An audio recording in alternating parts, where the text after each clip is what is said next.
Hello and welcome to Elvenhome, and to this edition, which carries on where I left off at the last one, in building the tunnel portal and installing it on the layout and starting to complete some of the early ballasting and scenic work across the viaduct. And I also make good on a promise I made in the last video and then promptly forgot, which was to show you the wagons up on the layout with the easi-shunt couplings working in one of the sidings. And I also include one of the wagons that I was going to try and adapt in that rake. So let's get straight on to where we've got to in building the tunnel portal. Before I get too far ahead in building the tunnel mouth, I thought I would pause at this point to just bring you up to date how far I've got and what I intend to do next. When you saw the tunnel mouth last time, I hadn't made any painting to it, and I think you had certainly seen this go in, and I've now made, though I've lost it, there it is, what will be the lintel that will sit on top, which is, if I bring it in here, is two pieces of stripped styrene, one slightly smaller than the other, to give me a slight capping, and that obviously will sit on the top. This has been painted in the stone grey, the Vallejo stone grey, as the undercoat, and I propose to paint that in much the same way as I did the viaduct. So the next colour that will go on will probably be one of the many greys that I've got. I would like a bluer grey, I think, than I used for the viaduct, although I could use the same colour. And what you see standing behind will become the internal walls. That's the innermost curve after it enters the tunnel, and these I've put on to enable me to fix this into the foam below, and the positioning of the fixing allows the curve to occur. If it doesn't quite go as I want, I can obviously fit other pieces in behind, but that's the internal wall. This is the long outer wall, and in fact you won't see most of this because when it actually goes into position, it actually goes in that way, looking from the front of the layout. But obviously when you look in the tunnel mouth, you want to see a wall. So that's there. These, I think, I may well paint in a much darker colour. I'll see, because obviously, one, they're in a dark tunnel. Two, they're in a dark tunnel which has steam locomotives going through it, so they'd be covered in soot. So it wouldn't be quite the same colour as the front of the portal. And this one, which is drying off quite sweetly, is two-sided, because this is the wall that sits that goes between the two portals. And again, this is a bit stiffer, but this will turn into its position. That may well need to be helped a bit, because with the paint and other things on it, it's quite stiff. But though that's just drying away. Those have only just, they were primed yesterday, and they've only just been painted. This was primed 2 days ago, and this coat was put on it at that time. The arches, which is the L strip, it's got primer on it. And one of the things I discovered, which I should have really thought about a bit, is I primed it, albeit that it still had a slight curve to it. But when I came back to it, a lot of the individual pieces had, of course, stuck together because I'd put paint over the top, which is no great surprise. So I had to spend a little bit of time gently prizing apart each of the little cuts that I'd made to make sure that when I put this back in, it folded nicely. And that's made me think that actually painting this, which is going to go into this stone colour, so it will contrast with the darker colour that will go on top. I think what I'm going to do is I will stick these in this state and then paint this once it's in on the stone, because that will give me that should avoid these all sticking together again. and it's really noticeable when they stick together. You can just see the blanks, and rather than the nice row of individual stones that I've got at the moment. So I will paint this up and finish.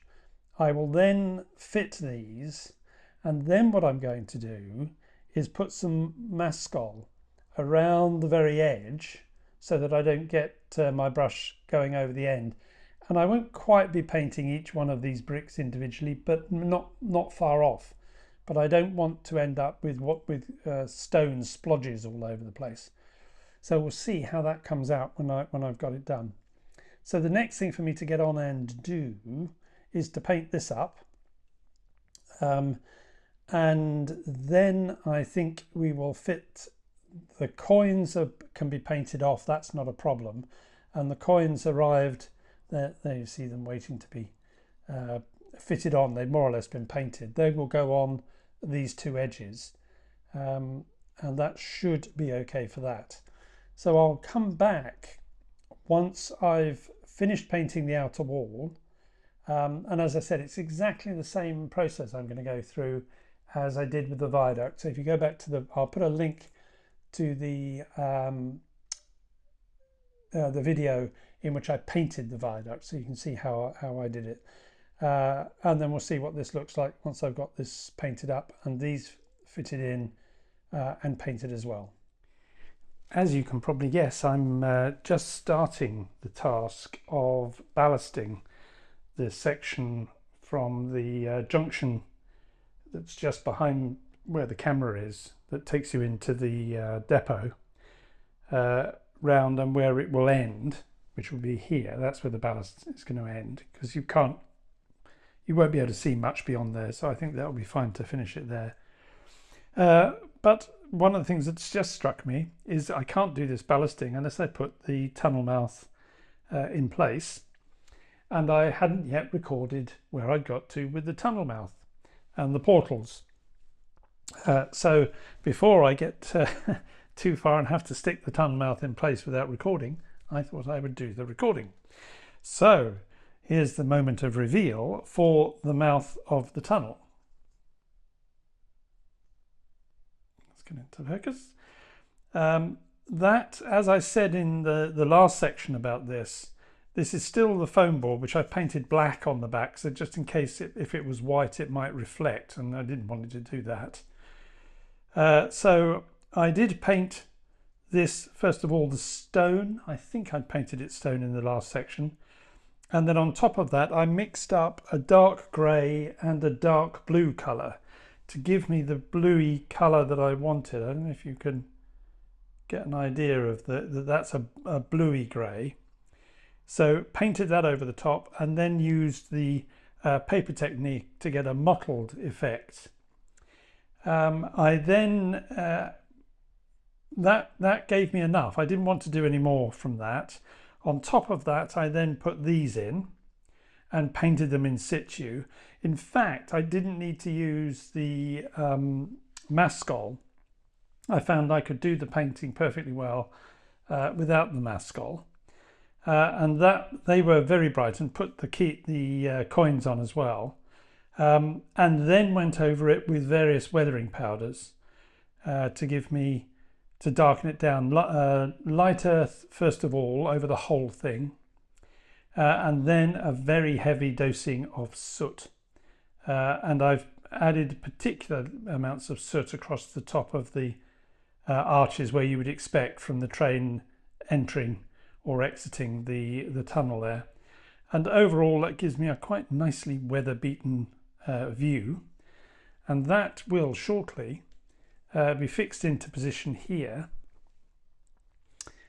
before I finish doing the ballasting, because the ballast certainly at the tunnel mouth would come to either edge, so it's got to sit and be in place to allow me to for it to look right, I think.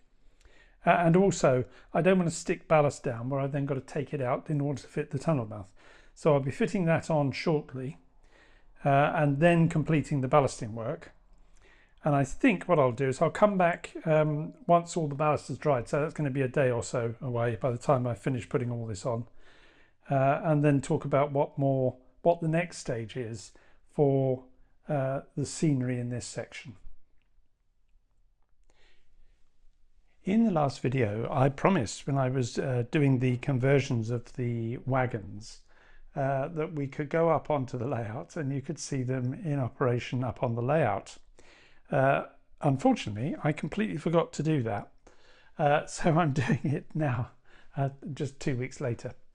The 4 wagons that you'll see coming in here, 3 of them you've seen already converted, and I did convert the 5 bananas wagon, which was an old Graham Farish wagon, which I showed you in the last one. So there's 2 Pico kits, the darker brown van and the brake van, and then the old Graham Farish van, which is right behind the engine. Now, one of the problems I'm having, and we'll see if it still does it, is that as the train gets over the magnet, which you can see here, it releases instantly, even when it's moving forward.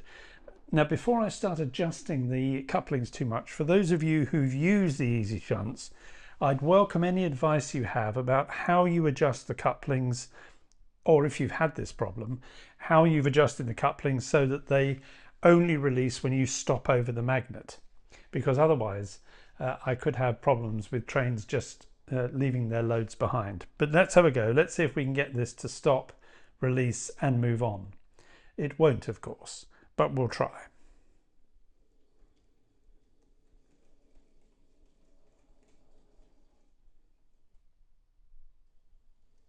Woohoo! So I seem to have that worked much better than it than it did the previous 3 takes, but never mind. So you can see how that is intended to work. It is possible, though I've not tried it yet, to shunt with the couplings still open if you do it slowly enough. But just getting that to work like that has been a pretty major success. So what I'm proposing to do, I'm thinking where I'm going to be putting the other couplings. They obviously have to be on fairly straight sections. Mark, when you spoke to me, you said that you'd cut this in half. Can you tell me what you used to cut it in half? I've got a fairly small, fairly thin hacksaw, and it wasn't making any indentation on it at all. But I suspect a Dremel might cut it in half. Because I will want, I think, to put one up here, a magnet up here, because I'll need to be able to drop coaches or release coaches from here. This is where the goods yard's going to be, so there'll be at least one in there. I will need a magnet in the top here, because as you may recall from a long time ago when I showed how I see this working, a train bringing wagons up will bring the wagons up and come in and stop here, and then it will move forward. The shunting engine will be waiting in the goods yard, will come out, pick up the trains and move them into this siding first of all, before it removes the brake van. These can then be shunted into the goods area. Brake van goes into here to await its train, and then the train would form up on this line, so that a train that has brought in, a locomotive that's brought in a goods service from here will go out and then pick up the train that's waiting there and go bunker first all the way back down. And the trains that are going to be, the locomotives that are going to be being used here are all likely to be tank engines of some description. Because I think I could use some of the smaller tender engines, but obviously it's much easier to see out of a tank engine than it is across the length of a tender. But that's how the goods yard is supposed to work, and how I want eventually to have it set up to be able to work. But any advice that you may have on using them, I did wonder whether I could replace these for some small, what is it, nickel, can't remember what the name of the things are, which I've bought. Whether they work just as well, they probably would require more accuracy with stopping than a bar of this size or even half this size would have. But at least they are working. These are all wagons which I've converted, as opposed to other wagons which I would just be able to put the easi-shunt couplings in. So that's really quite encouraging for whatever I want to use. I wouldn't be putting all my wagons to having the easi-shunt couplings because you just don't need them. And I may, for those that already have NEM pockets, switch to some of the hunt couplings. I'll see. I might just use the plastic knuckle couplings that you get with Dapol instead. But again, I'll see how that turns out. Right, with that, let's go to the running session. And I think it's about time that we had some LNER green running around the layout. So let's go.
As you would have seen from the running session, this section has now completed the ballasting.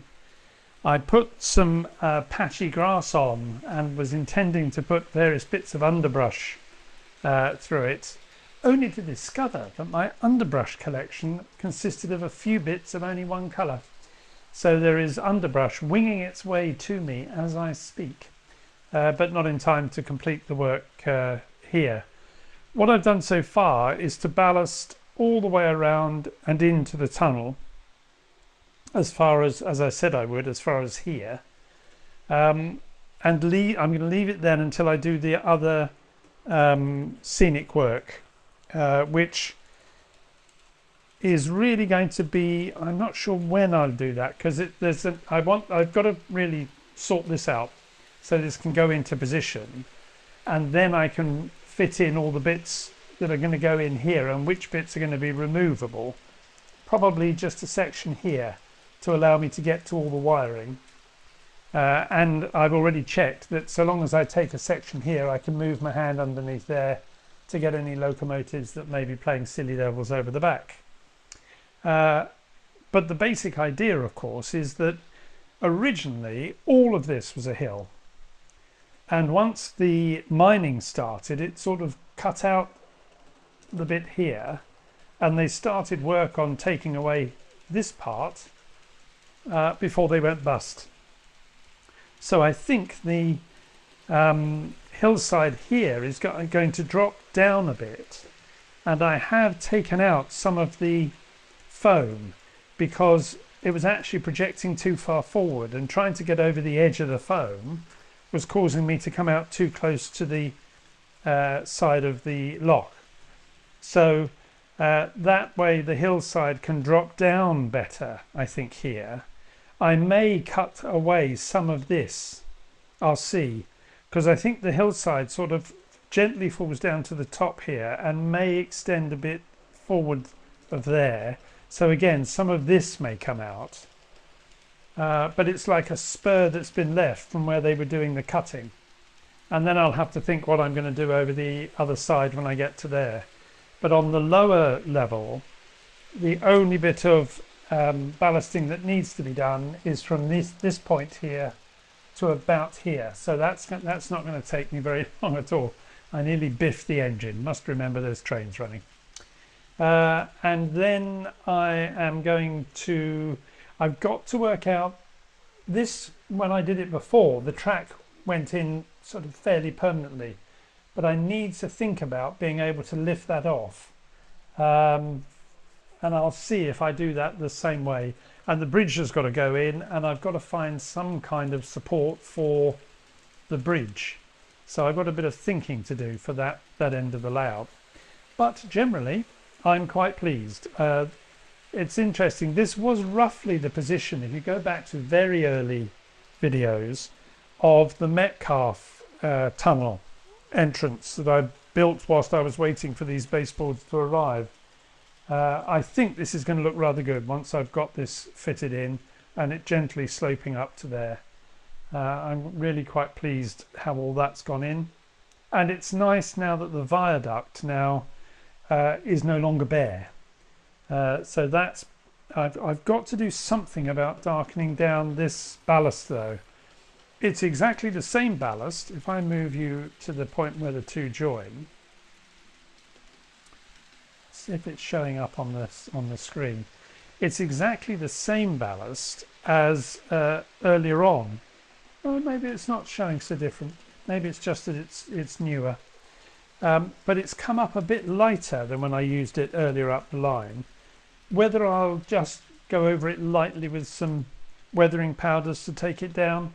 I don't like using aerosol cans in inside, and I don't have an air gun, a spray gun. I'm making right mess if I start using an air gun on this, because I just don't like using those sorts of things inside the flat. So, so that I'll see how I can darken that down a bit. But I think weathering powders may be the answer, but we'll see. So by the time you come back, I think the thing to do is to really start looking at getting the ballasting done, dusted at High Elven, and the buildings back on in their permanent position and wired in for lights. Because I want to put a few more lights in various places, and I may light a few more of the buildings that go along here. And I think one or two of them, the shops in particular, I might want to have a look at renovating some of the work that I did there for the window displays. But I'll see what I do, and so will you, by the time we get to the next video. And with that, that really brings this edition of Elvenhome to a close. Please, if you've liked the video, give it a thumbs up. That's all very helpful. And if you haven't subscribed, please do subscribe, because it'd be good to have you along. And as other people keep saying, it's free to subscribe. And of course, if you have any comments, particularly on using Dapol couplings, I'd be pleased to receive them, because they're all very, very helpful. But until I speak to you again in about a fortnight's time, that's bye-bye from me. Bye-bye.